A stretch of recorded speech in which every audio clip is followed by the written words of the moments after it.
Hello friends, कैसे हैं आप सब। उम्मीद करते हैं आप सभी अच्छे होंगे और मैं भी ठीक हूँ।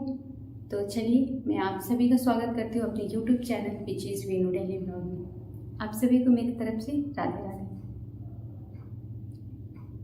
आज हम बात करेंगे छोटे बच्चों में बढ़ रहे अपराध। गाइस, ये एक बहुत ही महत्वपूर्ण टॉपिक है और बहुत बड़ा टॉपिक है। इसके बहुत सारे छोटे एस्पेक्ट हैं जिसको शायद अगर एक पॉइंट पे बात करें तो लगेगा कि मतलब नॉर्मल कि अच्छा यही तो है, पर नहीं। वो एक छोटा सा पॉइंट आपके बच्चे को गलत करने से रोक सकता है, आपके बच्चे को गलत का शिकार होने से रोक सकता है। तो इन पे बात करना बेहद ज़रूरी है। अब बात ये है कि अचानक से ऐसा क्या हुआ कि हम लोग बात बाल अपराध पे कर रहे हैं। वैसे बाल अपराध पे बात तो बहुत पहले से होती आ रही है, लेकिन अभी ये चीज़ें लैंडलाइट में इसलिए है कि अभी ये थोड़ा बढ़ गया है ज़रूरत से ज़्यादा, क्योंकि छोटे छोटे बच्चे ऐसे क्राइम कर रहे हैं जिसका शायद हम उम्मीद भी नहीं करते हैं। और अगर कोई बोले कि ऐसा किया है, अगर उसकी कोई सबूत ना हो तो बिलीव करने में भी थोड़ी मुश्किल होती है। तो इसीलिए आज हमारे बीच एक केस आया है जो अहमदाबाद के एक स्कूल से है, जिसमें क्लास 8th के छात्र ने क्लास 10th के छात्र की चाकू मार के हत्या कर दी है। अब सोचिए, इतने छोटे से बच्चे जो क्लास 8th में हैं, भला ऐसा क्या हुआ होगा कि उसने चाकू मार दिया। इतना क्लास 8 के बच्चों में इतना गुस्सा कहाँ से कि चाकू मारते उसका हाथ नहीं कांपा, और उसके बैग में चाकू कहाँ से आया? क्या उसके किसी दोस्त ने मदद किया, या घर वालों की लापरवाही, या स्कूल वालों की लापरवाही से एक छात्र ने अपना जान गंवा दिया जो क्लास 10th में था। सोचिए, अभी के टाइम में क्लास 9 से बच्चे अपना एक गोल स्ट्रीम चुन करके रखते हैं कि क्लास 10th के बाद हम ये काम करेंगे। स्टार्ट एनसीईआरटी 9 से ही हो जाती है। 9 से अभी के बच्चे तो बहुत अवेयर है, फाउंडेशन तो पहले से ही ले रहे होते हैं। क्लास 10th में 9th में वो चूज़ कर चुके होते हैं कि हमें किस स्ट्रीम में जाना है, हमें क्या सब्जेक्ट चूज़ करने हैं, हमें आगे चल के क्या करना है। और उस हिसाब से पेरेंट्स भी अपने बच्चों के थ्रू एक बड़ा सपना देख रहे होते हैं। हमारा बच्चा अभी 10th में 10th कर लेगा, फिर 12th करेगा, फिर ये पढ़ाई करेगा, फिर इसकी अच्छी जॉब लगेगी, अच्छा पैकेज पे, हम ये करेंगे वो करेंगे। ढेर सारे सपने हर एक पेरेंट्स करते हैं और ये बहुत अच्छी बात है। ये सपने ही तो हमें जीने की उम्मीद देते हैं और इन्हीं के सहारे हम जिंदगी आगे जीते हैं। अब हम बात करते हैं कि बच्चे ने ऐसा क्यों किया। स्कूल का कहना है, जो भी हम बात करेंगे वो सोशल मीडिया पे जो न्यूज़ आई है उसी के बेसिस पे करेंगे और थोड़ा अपना लॉजिक लगाएंगे, अपना थॉट लगाएंगे, अपनी समझ लगाएंगे कि सब क्या हुआ, क्यों हुआ। स्कूल से जो बात आई है ये कि जो क्लास 10th में बच्चा था, उसके जो क्लास 9th में बच्चा था, उसके साथ 2-3 दिन पहले फाइट हुई थी किसी चीज़ को लेकर। स्कूल में जाते हुए या साइकिल रखने के लिए हो गया होगा, आते जाते टकरा गया होगा, जो भी फाइट है, फाइट हुआ था। और ये फाइट वाली बात टीचर्स को भी पता थी। टीचर्स ने ऑब्वियसली सुना होगा, शायद उतनी सीरियस नहीं लिए। टीचर्स को भी नहीं पता था कि इतने छोटे बच्चे शायद यहाँ तक आ जाएंगे, इन लोगों की लड़ाई शायद यहाँ तक आ जाएगी।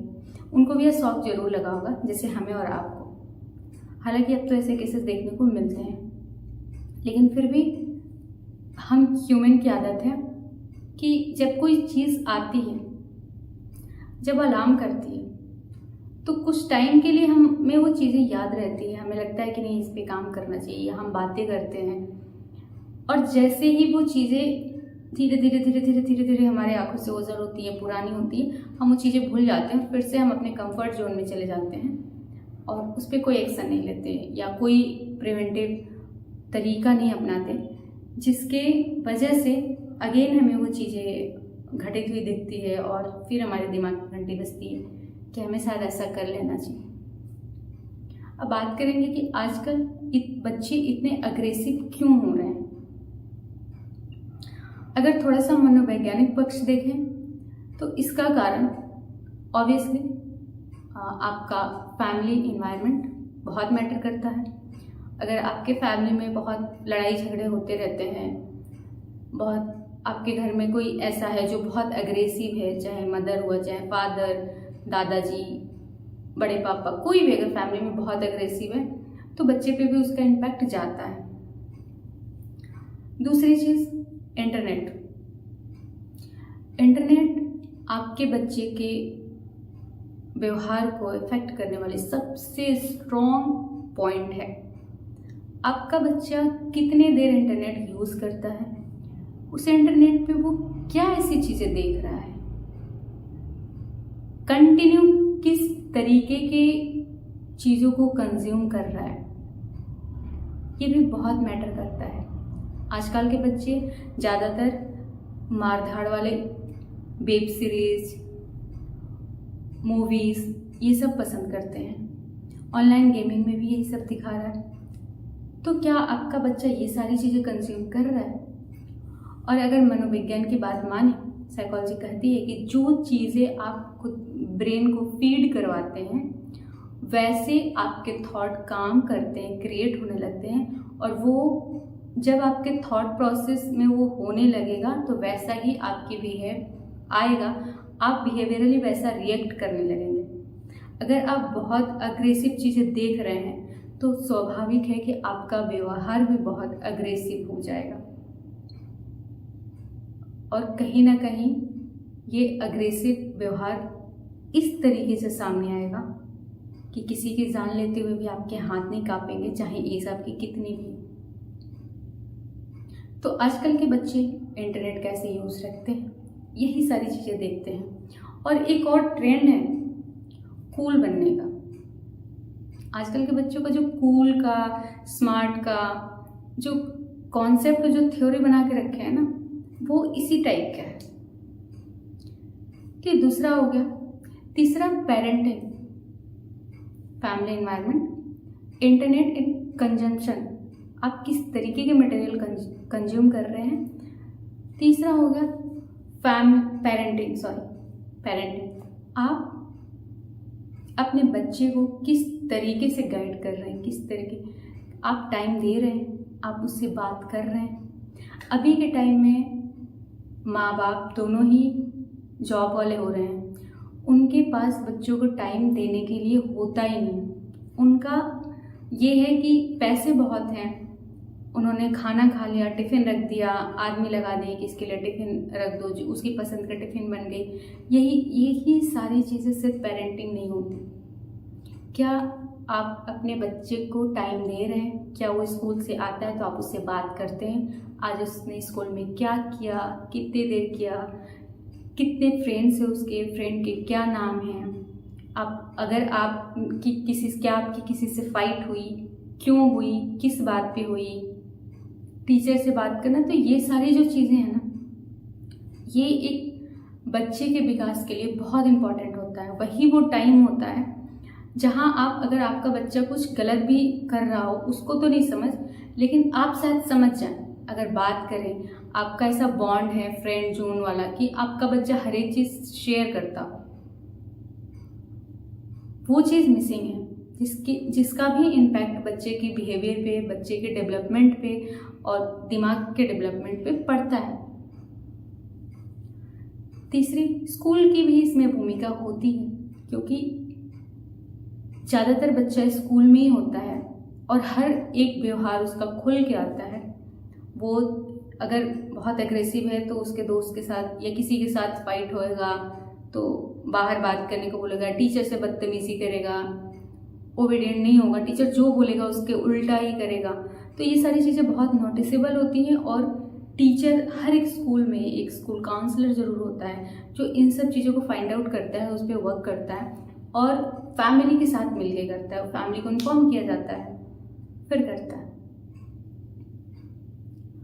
तो ये सारे एस्पेक्ट हैं जो आपके बच्चे के एक इंसान बनने में अपना योगदान निभाता है, बहुत बड़ा योगदान देता है। तो क्या आप ये सारी चीज़ें कर रहे हैं? बहुत सारे लोग नहीं करते हैं क्योंकि उनके पास टाइम ही नहीं है। आजकल एक चीज़ मैंने रखता है, पैसा। आप चाहे, देखिए पैसा एक ऐसा चीज़ है ना कि आप चाहे जितना भी कमाइए, अगर दिमाग में आपके बढ़ गया है तो आपके लिए कम ही बढ़ेगा। लेकिन ये सारी चीज़ें ना अंदरूनी सुकून वाली होती है, पैसा सुकून नहीं दे सकता कभी भी आपको। दूसरी चीज़, इस केस के बारे में अगर बात करें कहाँ कहाँ कमियाँ हुई, तो ऑब्वियसली पेरेंट्स, स्कूल की सबसे बहुत बड़ी कमी ये है कि आपके परिसर में पहले तो अगर कोई लड़ाई गई थी तो आपने कितना उसमें इंटरवेन किया, कितना बात की, किस तरीके से उसको सॉल्व किया कि एक बच्चे की जान चली गई। और अभी मैंने बताया कि बच्चे का व्यवहार स्कूल, टीचर और पेरेंट्स से छुप भी जाएगा, टीचर से नहीं छुपेगा। क्योंकि बच्चे एक टाइम के बाद अगर पेरेंट्स, जैसा मैंने बताया, बहुत कोऑपरेटिव नहीं है, बहुत अच्छा बॉन्ड क्रिएट करके नहीं रखे, बहुत बातें नहीं करते हैं, तो बच्चा बात नहीं करता, वो अपने दोस्तों से बात करेगा। टीचर को पता रहती है उसकी बिहेवियर, तो क्या टीचर ने पेरेंट्स को इन्फॉर्म किया? बच्चा चाकू लेके स्कूल में कैसे पहुंच गया? 3 दिन पहले लड़ाई हुई थी, 3 दिन बाद उसने चाकू मारा। चाकू लगने के बाद जिस बच्चे को चाकू लगे उसने अपने पेट के खून को रोकते हुए अंदर की तरफ गया। स्कूल जितना बड़ा है, हर जगह गार्ड लगे होते हैं, सीसीटीवी कैमरे लगे होते हैं। स्कूल ने इमीडिएट, स्कूल प्रशासन ने उस बच्चे को मेडिकल फैसिलिटी क्यों नहीं प्रोवाइड की? क्यों वो सबसे पहले अपने छवि सुधारने में लगे रहे, हमको जवाब न देना पड़े इसमें वो लगे रहे। और ये जब भी कभी ऐसा मैटर आता है तो ये सबसे पहले देखा गया है कि स्कूल वो काम करता है जिससे वो ज़्यादा से ज़्यादा अपने गलती को छुपा सके। ये चीज़ें इस केस में भी सामने आई हैं। ऑब्वियसली ये पुलिस काम कर रही है, करेगी, उसका ही काम है, लेकिन बुरा लगता है। आपका एक एफर्ट एक बच्चे की जान बचा सकता था और एक फैमिली की सपने, जिंदगी, सब कुछ बचा सकता था। उससे पे एक बच्चा नहीं गया, उस बच्चे के पीछे उसके पेरेंट्स, उसके मम्मी पापा, भाई बहन, बहुत लोग की उम्मीद हो टूटा है और ये गलत है। तो अभी के टाइम में बच्चे को पालना एक बहुत मुश्किल काम है। हर एक कदम पे उसकी नज़र रखना, वो कैसा सोचता है उसके सोच के हिसाब से आपको सोचना। और आपको जानकर बहुत ताजुब होगा कि आजकल के ये जो क्लास 4th, 5th और 8th, 9th वाले बच्चे हैं ना, सबसे ज़्यादा उदंड इनका दिमाग बहुत चलता है सबसे गलत चीज़ों में। ये टीचर को भी बेवकूफ़ बनाते हैं। तो आप एज ए टीचर उस बच्चे के थॉट से आगे कैसे चलना है, जब तक आप इंडिविजुअली इस बच्चे के बिहेवियर को ऑब्जर्व नहीं करेंगे आप वो काम नहीं कर सकते। और इसीलिए ये तो कोर्ट का भी ऑर्डर है, बाकायदा कोर्ट का ऑर्डर है, अगर पॉसिबल होगा तो मैं इसमें लगा दूंगी। हर एक स्कूल में एक स्कूल काउंसलर रखना अनिवार्य है, ताकि बच्चे को ये जो क्रिमिनल मानसिकता हो रही है इसको प्रिवेंट किया जाए। बच्चे में बहुत सारी चीज़ें होती हैं, बहुत छोटे बच्चे अलग अलग डिसऑर्डर में होते हैं जो एक नॉर्मल टीचर उसको फाइंड आउट नहीं कर पाएगा, सिर्फ उसको बदतमीज या उदंड बोल दिया जाएगा, जबकि वो बच्चा एक्चुअली में किसी डिसऑर्डर में होता है। वो एक काउंसलर ही उसको फाइंड आउट कर पाएगा और सही टाइम पे उसको सही ट्रीटमेंट दिलाकर एक सही इंसान बनने में मदद कर सकता है। तो क्या इस स्कूल के पास काउंसलर था इसका? अगर काउंसलर था तो उसकी भी बहुत बड़ी जवाबदेही बनती है यहाँ पे कि उसने अपना काम अच्छे से क्यों नहीं किया, उससे भी सवाल पूछा जाना चाहिए। अगर है तो, नहीं है तो क्यों नहीं है, ये स्कूल का जवाबदेही बनती है। बच्चे पालना आसान नहीं है, बहुत मुश्किल है। और सिर्फ बच्चे नहीं पालना है, बच्चे को अगर पाल के आपको एक इंसान बनाना है तो समझ लीजिए कि कितनी मेहनत है। अगर आप वर्किंग हैं तो आपको, दोनों लोग वर्किंग हैं तो कॉम्प्रोमाइज़ करना पड़ेगा किसी एक को, अगर आपको अपने बच्चे को अच्छा इंसान बनाना है तो। और एक ध्यान देने वाली बात थी, जिस बच्चे ने चाकू मारा है उसका कुछ चैट्स इंस्टाग्राम का वायरल हो रहा है, सोशल मीडिया पे अवेलेबल है, आप लोग भी चाहें तो देख सकते हैं।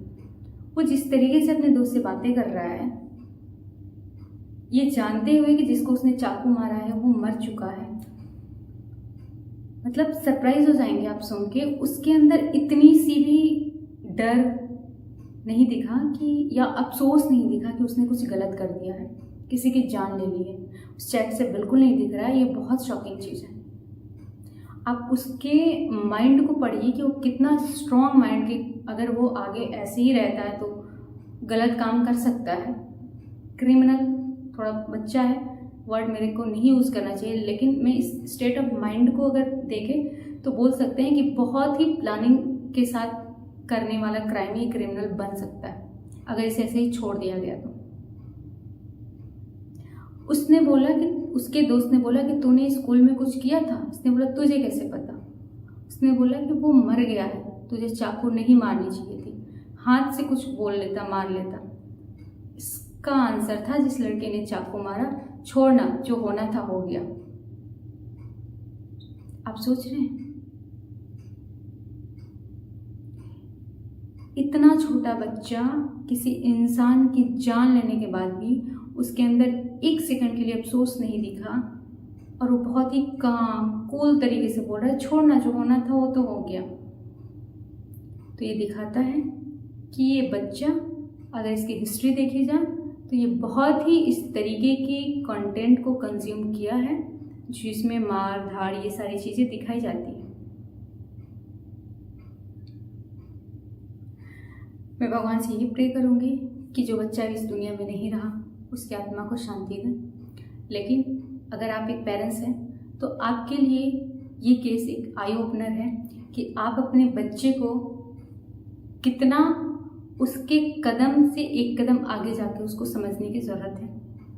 अगर उसको सही इंसान बनाना चाहते हैं तो अभी से आप उसको फॉलो करना शुरू करें, और डांट के मार के बिल्कुल भी नहीं तो बच्चा आपसे दूर चला जाएगा। आप सबसे पहले, अगर आपका ऐसा बॉन्ड नहीं है कि आपका बच्चा आपके साथ हर चीज़ शेयर करे, तो सबसे पहले आप कोशिश करें कि उसका एक बॉन्ड क्रिएट हो आपके साथ। आप स्कूल के टीचर से बात करें, बच्चे से बात करें, स्कूल जाने से पहले मोरल स्टोरी सुनाएं, छोटी छोटी घर की चीज़ों में उससे हेल्प लें जिससे उसको मोरालिटी के बारे में एहसास हो। छोटे बच्चों में जो आप देंगी वही वो सीखेगा, वही वो बनेगा। अगर किसी से फाइट हुई है, क्यों हुई है, फाइट को कितना नॉर्मलाइज करके कैसे बात, मतलब नॉर्मल तरीके से कैसे सॉल्व करते हैं, वैसी चीज़ों में उसका हेल्प करें, एकदम उससे दोस्त बन के रहें। फिर आप अपने बच्चे को अगर कुछ ऐसा सोच रहा है तो आप उसे सेव कर सकती हैं, बचा सकती हैं, और ज़रूर एक अच्छा इंसान बना सकती हैं। अगर ज़रूरत पड़े तो एक साइकोलॉजिस्ट का हेल्प जरूर लें। अभी इस वीडियो में यहीं तक, फिर हम मिलेंगे किसी और वीडियो में, बात करेंगे किसी और टॉपिक पे। तब तक आप अपना ध्यान रखें, अपनों का ध्यान रखें, और अगर आपके घर में कोई बच्चा है तो उसका विशेष रूप से ध्यान रखें, उसको फॉलो करें, उसके बिहेवियर को वॉच करें, समझने की कोशिश करें कि वो ऐसा क्यों कर रहा है, और उस चीज़ से उसको निकालने में मदद करें। धन्यवाद।